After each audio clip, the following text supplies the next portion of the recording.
Hello दोस्तों, आप सभी को हमारे यूट्यूब चैनल अभिनव क्लास में मोस्ट वेलकम है दोस्तों। तो दोस्तों ये वीडियो है बिहार दरोगा प्रैक्टिस सेट नंबर जो है आपका ये 205 नंबर का प्रैक्टिस सेट है दोस्तों। तो इसमें हम जो 50 क्वेश्चन आंसर डिस्कस करते हैं रेगुलर बेसिस पे आपको वीडियो मिलता है। तो इसमें आपका जीएस होता है, जीके होता है और करंट का भी पार्ट इसमें शामिल करते हैं। इंपॉर्टेंट क्वेश्चन है बिहार दरोगा एसआई के लिए दोस्तों। तो अगर आप किसी भी एग्जाम की तैयारी कर रहे हैं तो ये क्वेश्चन आपके लिए महत्वपूर्ण होने वाला है। तो वीडियो को लास्ट तक जरूर देखिएगा। तो पहला क्वेश्चन दोस्तों, जैसा कि आप देख पा रहे हैं स्क्रीन पे आ चुका है। यहाँ पे पूछा गया है कि निम्नलिखित में से कौन सा मौलिक कर्तव्य के अंतर्गत नहीं आता है। यहाँ पे 4 ऑप्शन दिया हुआ है, आपको राइट आंसर करना है कि इनमें से मौलिक कर्तव्य नहीं है। तो यहाँ पे जो दोस्तों यहाँ पे जो नीचे डी ऑप्शन है अभिव्यक्ति की स्वतंत्रता का संरक्षण, ये आपका मौलिक कर्तव्य के अंतर्गत नहीं आता। बाकी ये तीनों ऑप्शन है ये ABC, ये तीनों आता है। बढ़ते हैं आपका 2 नंबर क्वेश्चन पर। नेक्स्ट यहाँ पे दोस्तों पूछा गया आपसे, भारत के संविधान में नीति निर्देशक सिद्धांतों को शामिल किए जाने की मुख्य उद्देश्य क्या है। भारत के संविधान में नीति निर्देशक सिद्धांतों को शामिल किए जाने का मुख्य उद्देश्य इनमें से क्या है। 4 ऑप्शन है, आपको राइट आंसर देना है। तो मुख्य उद्देश्य है दोस्तों इसमें सार्वजनिक आर्थिक लोकतंत्र स्थापित करना। क्या है? सार्वजनिक आर्थिक लोकतंत्र स्थापित करना क्या है? भारतीय संविधान का नीति निर्देशक सिद्धांतों का मूल उद्देश्य है। ए ऑप्शन क्वेश्चन का राइट आंसर हो जाएगा। बढ़ते हैं आपका 3 नंबर क्वेश्चन पर। नेक्स्ट यहाँ पे दोस्तों आपसे पूछा गया है कि निम्नलिखित में से कौन सुमेलित नहीं है। इनमें देखिए सुमेलित जो नहीं है ये आपको देखना। तो पहले सुमेलित वाला छांट लीजिए। तो अगर आप ऑप्शन ए पे आएंगे, नागरिकता, ये भाग 2 में है, बिल्कुल सही है। इसके बाद संघ और राज्यों के बीच संबंध, तो ये भाग 11 में है, ये बिल्कुल सही है। इसके बाद संघ और राज्यों के अधीन सेवाएं जो है ये आपका बिल्कुल सही है, सी। ठीक है, एक मिनट, सी, हाँ सी गलत है, ठीक है ना, सी गलत है आपका। राजभाषा, ये जो आपका यहाँ पे कितना है, तो ये 17 है, बिल्कुल सही है। तो यहाँ पे जो सी ऑप्शन है ये हमारा राइट आंसर हो जाएगा। बढ़ते हैं आपका 4 नंबर क्वेश्चन पर। नेक्स्ट यहाँ पे दोस्तों पूछा गया है आपसे 40 नंबर में, निम्नलिखित में से किन राज्यों में राज्यसभा की सीटें संख्या समान है। यहाँ पे राज्यसभा की सीटें पूछा है दोस्तों, तो सामान्य है। तो यहाँ पे जो दोस्तों आपका बिहार और पश्चिम बंगाल है, यहाँ की ए सामान्य है। डी ऑप्शन इस क्वेश्चन का राइट आंसर हो जाएगा। बढ़ते हैं आपका 5 नंबर क्वेश्चन पर।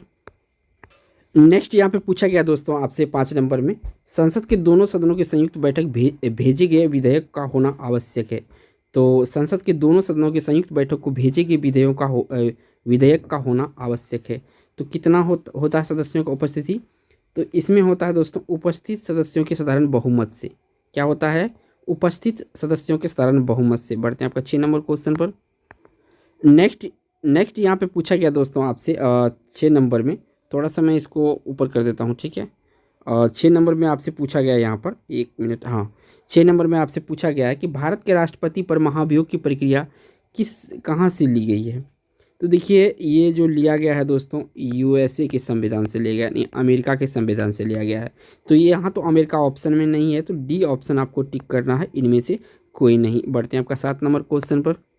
नेक्स्ट यहाँ पे दोस्तों आपसे पूछा गया है कि 7 नंबर में, कार्यकाल पूरा होने से पहले लोकसभा का कौन भंग कर सकता है।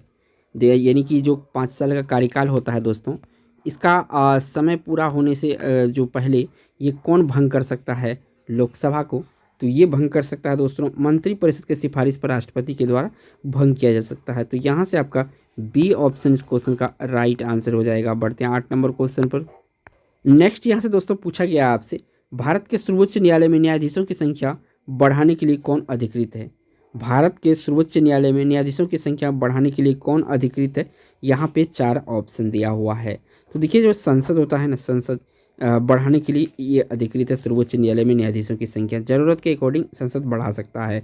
तो इस क्वेश्चन का जो यहाँ पे राइट आंसर है सी ऑप्शन सही है। बढ़ते हैं आपका 9 नंबर क्वेश्चन पर। नेक्स्ट यहाँ पे दोस्तों आपसे पूछा गया है कि संयुक्त राज्य लोक सेवा आयोग के सदस्यों की संख्या और उनकी सेवा की शर्तें निर्धारण कौन करता है। संयुक्त राज्य लोक सेवा आयोग के सदस्यों की संख्या और उनकी सेवाओं की शर्तों का निर्धारण कौन करता है। तो ये करता है राष्ट्रपति महोदय करता है। कौन करता है? राष्ट्रपति महोदय जी करता है। यानी कि इस क्वेश्चन का यहाँ पे बी ऑप्शन सही हो जाएगा। बढ़ते हैं आपका 10 नंबर क्वेश्चन पर। नेक्स्ट यहाँ पे 10 नंबर का क्वेश्चन है, इसे पूछा गया है ग्राम पंचायत की बैठक में कोरम गणपूर्ति हेतु कम से कम कितने सदस्यों को होना आवश्यक है, यानी कि एक कोरम जिसको कहता है दोस्तों, ठीक है ना, इसको कोरम हेतु कम से कम कितने सदस्यों का होना आवश्यक है, कितना, तो ये है आपका 1/2 भाग। कितना होता है, 1/2 भाग होता है। तो इस क्वेश्चन का यहाँ पे ए ऑप्शन सही है। बढ़ते हैं आपका 11 नंबर क्वेश्चन पर।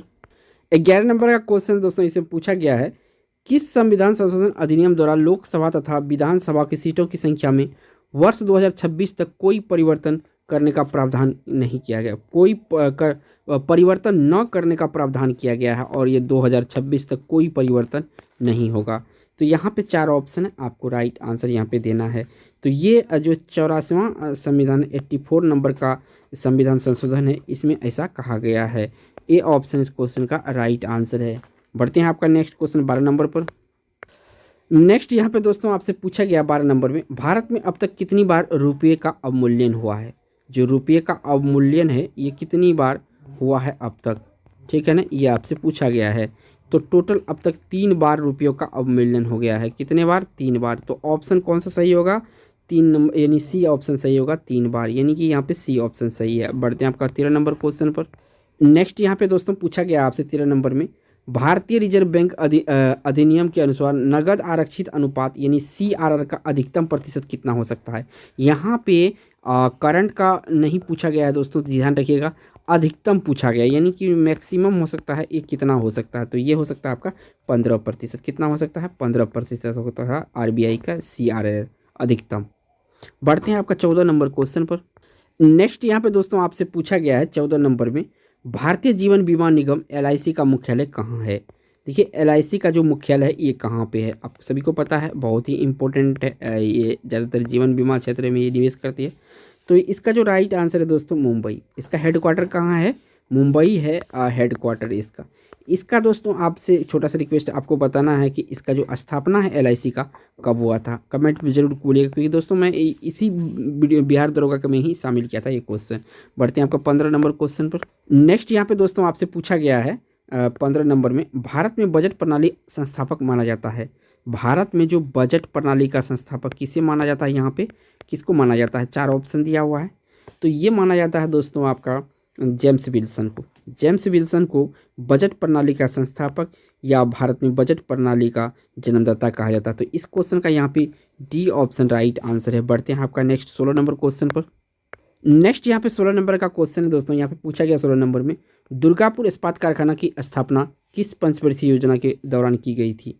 जो दुर्गापुर इस्पात कारखाना है इसकी स्थापना किस पंचवर्षीय योजना के अंतर्गत की गई थी, तो ये किया गया था द्वितीय पंचवर्षीय योजना के अंतर्गत।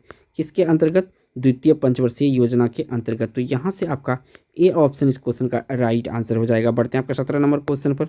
नेक्स्ट क्वेश्चन दोस्तों इसे पूछा गया आपसे 17 नंबर का क्वेश्चन है और स्टैटिक जी की अच्छा क्वेश्चन है, UNEP का मुख्यालय कहाँ स्थित है। सबसे पहले तो दोस्तों आपको जान लेना है कि UNEP का फुल फॉर्म क्या होता है। इसका फुल फॉर्म होता है यूनाइटेड नेशन इन्वायरमेंट प्रोग्राम होता है, ठीक है ना, यूनाइटेड नेशन इन्वायरमेंट प्रोग्राम होता है। यहाँ पे पूछा क्या गया है मुख्यालय, तो मुख्यालय आपका नैरोबी में है।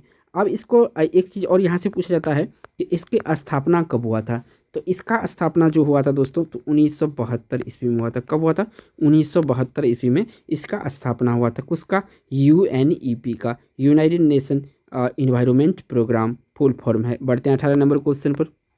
नेक्स्ट क्वेश्चन दोस्तों यहाँ से पूछा गया आपसे, दो भिन्न भिन्न समुदायों के बीच संक्रांति क्षेत्र क्या कहलाता है।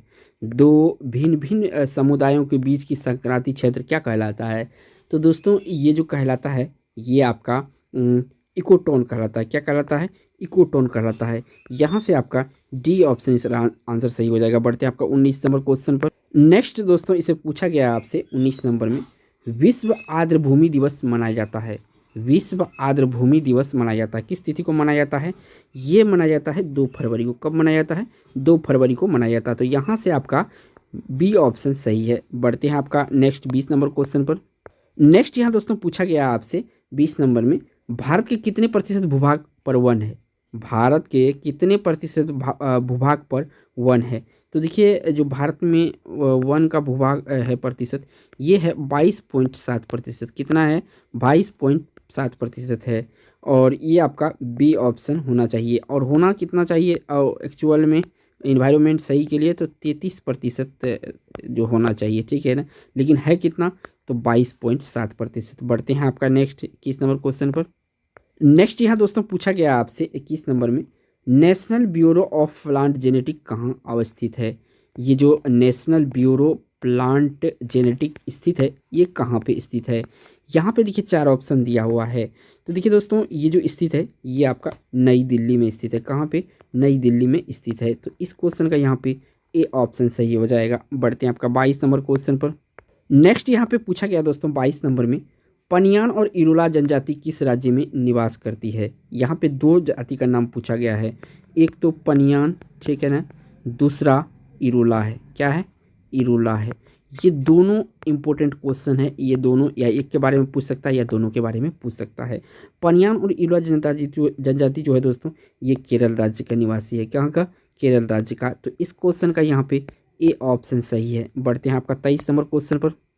नेक्स्ट यहाँ पे दोस्तों पूछा गया आपसे 23 नंबर में, ताप विद्युत परियोजना के संदर्भ में निम्नलिखित में से कौन सा जोड़ा सही है। ताप विद्युत परियोजना के संदर्भ में निम्नलिखित में से कौन सा जोड़ा यहाँ पे सही है।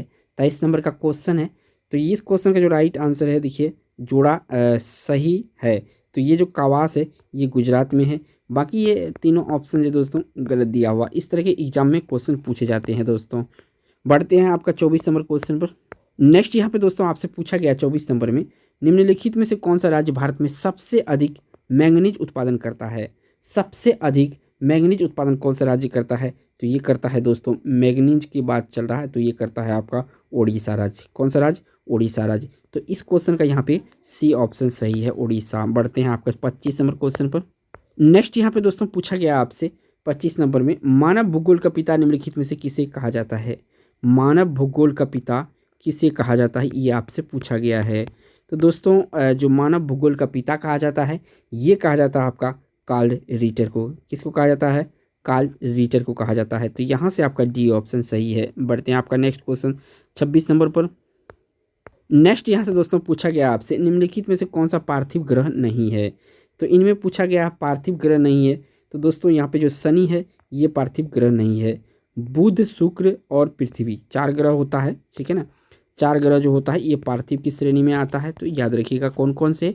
तो एक होता है बुध, शुक्र और मंगल और पृथ्वी। पृथ्वी भी जो है पार्थिव ग्रह में आता है, ठीक है ना। तो यहाँ से आपको सी ऑप्शन सही है।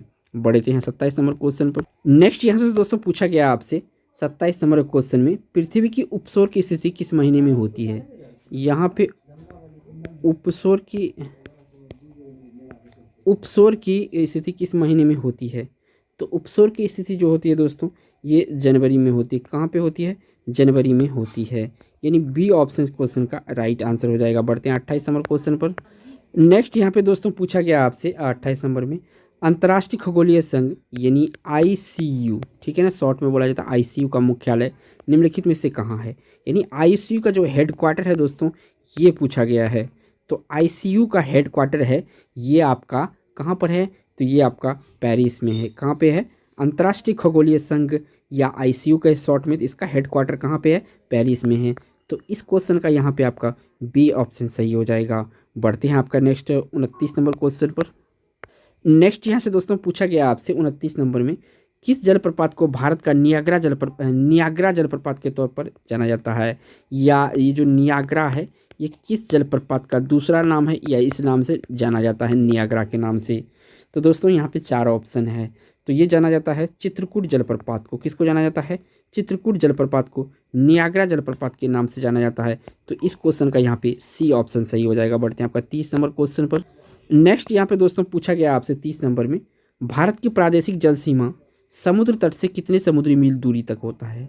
यानी ये आपका समुद्र तट है और यहाँ पे अगर मान के चलिए ये भारत है, तो यहाँ पे जो भारत है इसकी कितने दूरी मील समुद्री दूरी तक इसका समुद्र तट होगा। तो 12 मील। कितना होगा, 12 मील समुद्री, ठीक है ना, ये होता है। बढ़ते हैं आपका नेक्स्ट को, यानी 12 मील किस में है, तो ए ऑप्शन में, यहाँ पे ए ऑप्शन सही है इस क्वेश्चन का। बढ़ते हैं 31 नंबर क्वेश्चन पर। नेक्स्ट यहाँ दोस्तों पूछा गया आपसे 31 नंबर में, विश्व का सर्वाधिक सक्रिय ज्वालामुखी किलायु कहाँ स्थित है। जो किलाई ज्वालामुखी है ये कहाँ पे स्थित है किलाई ज्वालामुखी? तो किलाई ज्वालामुखी दोस्तों हवाई द्वीप में स्थित है। कहाँ पे? हवाई द्वीप में ये किलाई ज्वालामुखी स्थित है। तो इस क्वेश्चन का यहाँ पे राइट आंसर सी ऑप्शन सही है। बढ़ते हैं आपका नेक्स्ट 32 नंबर क्वेश्चन पर। नेक्स्ट यहाँ पे दोस्तों आपसे पूछा गया है 32 नंबर में, निम्नलिखित में से कौन सा अग्नेय चट्टान नहीं है? इनमें से अग्नेय चट्टान नहीं है। ऑप्शन को ध्यान से पढ़िए दोस्तों। तो ये देखिए अग्नेय चट्टान नहीं है तो ग्रेबो है, बेसाल्ट है, ग्रेनाइट है। यहाँ पे जो दोस्तों बलुआ पत्थर है ना, ये आपका अग्नेय नहीं अवसादी चट्टान का उदाहरण है। तो ए ऑप्शन इस क्वेश्चन का राइट आंसर हो जाएगा। बढ़ते हैं 33 नंबर क्वेश्चन पर। नेक्स्ट यहाँ पे दोस्तों पूछा गया आपसे 33 नंबर में, आयोडीन परिरक्षण किसका पता लगाने के लिए प्रयुक्त किया जाता है? आयोडीन परिरक्षण जो है किसका पता लगाने के लिए प्रयुक्त किया जाता है, ये पूछा गया है। तो देखिए ये जो है दोस्तों ये प्रयोग के लिए आपका कार्बोहाइड्रेट को पता लगाने के लिए इसका प्रयोग किया जाता है। तो इस क्वेश्चन का यहाँ पे जो राइट आंसर है सी ऑप्शन सही है। बढ़ते हैं आपका 34 नंबर क्वेश्चन पर। नेक्स्ट यहाँ पे दोस्तों आपसे पूछा गया है 34 नंबर में, वर्मी कंपोस्ट में प्रयुक्त होता है। जो वर्मी कंपोस्ट है इसमें क्या प्रयुक्त होता है? यहाँ पे 4 ऑप्शन दिया हुआ, आपको राइट आंसर देना है। तो वर्मी कंपोस्ट में कृमि का प्रयोग होता है। किसका प्रयोग होता है? कृमि का प्रयोग होता है। तो इस क्वेश्चन का यहाँ पे बी ऑप्शन सही है। बढ़ते हैं आपका नेक्स्ट 35 नंबर क्वेश्चन पर। नेक्स्ट यहाँ पे दोस्तों आपसे पूछा गया है 35 नंबर में, पके हुए अंगूर निम्न में से क्या पाया जाता है? जो अंगूर पका हुआ होता है, ठीक है ना, इसमें क्या पाया जाता है ये पूछा गया है। तो पके हुए अंगूर में दोस्तों ग्लूकोज पाया जाता है। क्या पाया जाता है? ग्लूकोज पाया जाता है।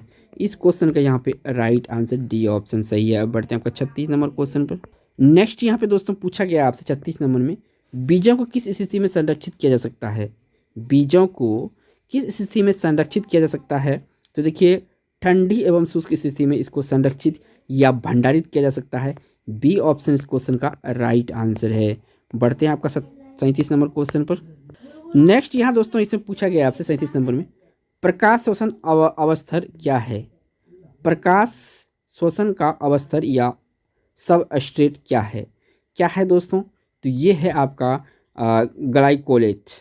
ग्लाइकोलेट जो है प्रकाश का शोषण अवस्थर है, ग्लाइकोलेट। यानी इस क्वेश्चन का यहाँ पे राइट आंसर सी ऑप्शन सही है। बढ़ते हैं आपका 38 नंबर क्वेश्चन पर। नेक्स्ट यहाँ पे दोस्तों आपसे पूछा गया है कि निम्नलिखित में से कौन एक संयोजी उत्तक नहीं है? इनमें संयोजी उत्तक नहीं है। तो आपको ऑप्शन को ध्यान से देना है क्योंकि बायोलॉजी से इंपॉर्टेंट क्वेश्चन है। तो देखिए जो संयोजी उत्तक है पहले उसको छान लेते हैं। रक्त बिल्कुल संयोजी उत्तक है, अस्थि संयोजी उत्तक है, स्नायु ये भी संयोजी उत्तक है। यहाँ पे जो दोस्तों ये डी ऑप्शन त्वचा है, ये आपका संयोजी उत्तक नहीं है। तो इस क्वेश्चन का यहाँ पे राइट आंसर डी ऑप्शन सही है। बढ़ते हैं आपका 39 नंबर क्वेश्चन। नेक्स्ट क्वेश्चन दोस्तों इससे पूछा गया आपसे, टिटेनस का कारण होता है। टिटेनस का कारण क्या होता है? यहाँ पे 4 ऑप्शन है। तो ये जो आपका दोस्तों टिटेनस के कारण होता है ये होता है कॉलीस्ट्रीडियम। क्या होता है? कॉलीस्ट्रीडियम जो है टिटेनस के कारण होता है। इस क्वेश्चन का यहाँ पे ए ऑप्शन सही है। बढ़ते हैं आपका 40 नंबर क्वेश्चन पर। नेक्स्ट दोस्तों इसमें पूछा गया आपसे कि आरएनए में थायमिन के स्थान पर कौन सा पिरामिडिन बेस होता है? आरएनए में थायमिन के स्थान पर कौन सा पिरामिडिन बेस होता है? यहाँ पे आपका 4 ऑप्शन दिया हुआ है। तो इस क्वेश्चन का जो राइट आंसर है ये आपका बी ऑप्शन सही है, यूरेसिल। क्या है? यूरेसिल। यानी इस क्वेश्चन का बी ऑप्शन सही है। बढ़ते हैं आपको 41 नंबर क्वेश्चन पर। नेक्स्ट दोस्तों इसे पूछा गया है 41 नंबर में, इनमें से कौन सा मोलस्का संघ का एकमात्र उदाहरण है? तो देखिए इसमें जो मोलस्का संघ का एकमात्र उदाहरण है दोस्तों ये है आपका ऑक्टोपस। ऑक्टोपस जो है ये मोलस्का संघ का एकमात्र उदाहरण है इन ऑप्शन में। तो इस क्वेश्चन का यहाँ पे राइट आंसर डी ऑप्शन सही है। बढ़ते हैं आपका 42 नंबर क्वेश्चन पर। नेक्स्ट क्वेश्चन दोस्तों इसे पूछा गया आपसे 42 नंबर में, हार्मोन के रूप में कार्य करने वाले प्रोटीन का उदाहरण है। जो हार्मोन के रूप में प्रोटीन कार्य करता है दोस्तों, इनका उदाहरण कौन सा है? इसमें 4 ऑप्शन दिया हुआ है। तो इस क्वेश्चन का जो राइट आंसर है ये आपका ऑक्सीटोसिन जो है ये आपका हार्मोन के रूप में काम करता है। बी ऑप्शन यहाँ से सही है इस क्वेश्चन का। बढ़ते हैं आपका 43 नंबर क्वेश्चन पर। नेक्स्ट दोस्तों यहाँ पे पूछा गया आपसे इस क्वेश्चन में 43 नंबर में, बेकेलाइट के विनिर्माण के लिए प्लास्टिक उद्योग में किसका व्यापक उपयोग होता है? बेकेलाइट के निर्माण में प्लास्टिक उद्योग में किसका व्यापक इस्तेमाल होता है या बहुत इस्तेमाल किया जाता है? तो क्या चीज़ है इसमें? तो इसका जो इस्तेमाल होता है ये होता है फिनॉल का इस्तेमाल। ठीक है, फिनॉल का इस्तेमाल होता है। तो इस क्वेश्चन का यहाँ पे ए ऑप्शन सही है। बढ़ते हैं आपका नेक्स्ट क्वेश्चन 44 नंबर। नेक्स्ट यहाँ पे 44 नंबर का क्वेश्चन आ चुका है स्क्रीन पे। ताप्य विद्युत केंद्र का प्रमुख गैसीय प्रदूषक है। ताप्य विद्युत केंद्र का प्रमुख गैसीय प्रदूषक है। तो ये कौन सा ताप विद्युत से गैस प्रदूषण निकलता है? तो ये निकलता है दोस्तों आपका SO2। क्या निकलता है? SO2 निकलता है। इंपॉर्टेंट क्वेश्चन है ये SO2। तो इस क्वेश्चन का जो राइट आंसर है डी ऑप्शन यहाँ से सही है। बढ़ते हैं आपका 45 नंबर क्वेश्चन पर। नेक्स्ट यहाँ पे दोस्तों आपसे पूछा गया है कि निम्न में कौन हरित घर या हरित गृह प्रभाव योगदान करता है? तो हरित गृह का जो प्रभाव में योगदान करता है ये कार्बन डाइऑक्साइड और मीथेन करता है। तो ऑप्शन यहाँ पे कौन सा सही हो जाएगा? ए ऑप्शन इस क्वेश्चन का राइट आंसर हो जाएगा, कार्बन डाइऑक्साइड और मीथेन। बढ़ते हैं आपका नेक्स्ट क्वेश्चन 46 नंबर पर। नेक्स्ट यहाँ पे दोस्तों आपसे पूछा गया है 46 नंबर में, वायुमंडल में सबसे प्रचुर अक्रिय गैस है। वायुमंडल में सबसे ज़्यादा कौन सा अक्रिय गैस पाया जाता है? अगर सीधा सीधा इस क्वेश्चन का मीनिंग कहे तो सबसे ज़्यादा कौन पाया जाता है दोस्तों वायुमंडल में? तो ये पाया जाता है दोस्तों आर्गन। कौन पाया जाता है? आर्गन पाया जाता है। तो इस क्वेश्चन का यहाँ पे जो राइट आंसर होगा सी ऑप्शन सही होगा। बढ़ते हैं आपका नेक्स्ट 47 नंबर क्वेश्चन। नेक्स्ट यहाँ पे दोस्तों आपसे पूछा गया है उच्चतम आयनन ऊर्जा वाला तत्व निम्न में से कौन सा है? उच्चतम आयनन ऊर्जा वाला तत्व निम्न में से कौन सा है? यहाँ पे तत्व पूछा है जिनमें कि उच्चतम आयनन वाला ऊर्जा हो। 4 ऑप्शन है, आपको राइट आंसर देना है। तो ये है हीलियम। कौन सा ऑप्शन होगा? हीलियम होगा। इस क्वेश्चन का जो राइट आंसर है यहाँ पे बी ऑप्शन सही है। बढ़ते हैं 48 नंबर क्वेश्चन पर। नेक्स्ट क्वेश्चन दोस्तों इसे पूछा गया आपसे 48 नंबर में, हाइड्रोक्लोरिक अम्ल का एक अन्य नाम है। देखिए हाइड्रोक्लोरिक का जो शॉर्ट में कहा जाता है HCl कहा जाता है, ठीक है ना? क्या कहा जाता है? HCl। इसलिए मैं बता रहा हूँ कि एग्जाम में डायरेक्टली इसका HCl का फुल फॉर्म पूछा जाता है। अब यहाँ पे जो पूछा है कि अम्ल का एक अन्य नाम क्या है, तो ये है म्यूरिएटिक अम्ल। क्या है? म्यूरिएटिक इसका अन्य नाम है। शॉर्ट में इसको HCl कहा जाता है। तो सी ऑप्शन इस क्वेश्चन का राइट आंसर है। बढ़ते हैं 49 नंबर क्वेश्चन पर। नेक्स्ट क्वेश्चन दोस्तों इसे पूछा गया आपसे 49 नंबर में, बिना बूझा हुआ चूना रासायनिक नाम क्या है? बिना बूझे हुए चूना का रासायनिक नाम क्या है? तो बिना बूझे हुए चूना का जो रासायनिक नाम होता है ये होता है कैल्शियम ऑक्साइड। क्या होता है? Calcium oxide. तो इस क्वेश्चन का जो यहाँ पे राइट आंसर है ये ऑप्शन सही है। बढ़ते हैं इस वीडियो का लास्ट क्वेश्चन पर। नेक्स्ट यहाँ पे दोस्तों आपसे पूछा गया है 50 नंबर में, मोमबत्ती बनाने के लिए प्रयुक्त मोम रासायनिक दृष्टि से किसका मिश्रण है? यहाँ पे अगर सीधा सीधा पूछे कि मोम जो है ये किसका मिश्रण है, तो दोस्तों मोम जो मिश्रण होता है ये एलिफेटिक हाइड्रोकार्बन का मिश्रण होता है। किसका मिश्रण होता है? एलिफेटिक हाइड्रोकार्बन का मिश्रण होता है क्या? मोम। यानी बी ऑप्शन इस क्वेश्चन का राइट आंसर हो जाएगा। दोस्तों अगर वीडियो आपको ज्ञानवर्धक लगा, आपको लगता है कि ये वीडियो काम का है, तो ये चैनल को सब्सक्राइब कर लेगा दोस्तों और वीडियो को लाइक कर दीजिएगा दोस्तों। थैंक्स फॉर वॉचिंग दोस्तों।